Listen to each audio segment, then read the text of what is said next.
ఈ పరాభవనామ సంవత్సరంలో కుంభరాశి వారికి ఆదాయం 2, వ్యయం 8, రాజపూజ్యం 4, అవమానం 2గా ఉంది. ఈ రాశి స్త్రీ పురుషులకు యోగకారకుడైన గురుడు 6వ ఇంట, శని 2వ ఇంట ఉండటచే ప్రథమార్థం బాగుంటుంది.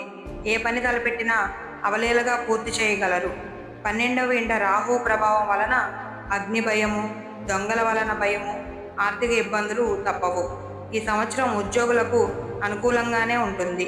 ప్రమోషన్తో కూడిన బదిలీలు ఏర్పడును. రాజకీయ నాయకులకు గడ్డు కాలమనే చెప్పాలి. కళాకారులకు ఆగస్టు వరకు బాగుంటుంది. ఈ సంవత్సరం వ్యాపారులకు అన్ని రకాలుగా బాగుంటుంది. విద్యార్థులు అన్ని ఎంట్రన్స్ పరీక్షల్లో మంచి ర్యాంకులు తెచ్చుకుంటారు. వ్యవసాయదారులకు మిశ్రమ ఫలితాలు ఉండును. మొత్తం మీద ఈ రాశి వారికి ఆగస్టు వరకు పరిస్థితులు అనుకూలంగా ఉంటాయి. తదుపరి ఊహించని సమస్యలు ఎదురవుతాయి. జాగ్రత్తగా ఉండాలి. ఈ రాశివారు శనిగ్రహ మరియు రాహుగ్రహ యంత్రాలు ధరించినా మంచిది. మీకు ఈ యంత్రాలు కావాలంటే మమ్మల్ని సంప్రదించండి.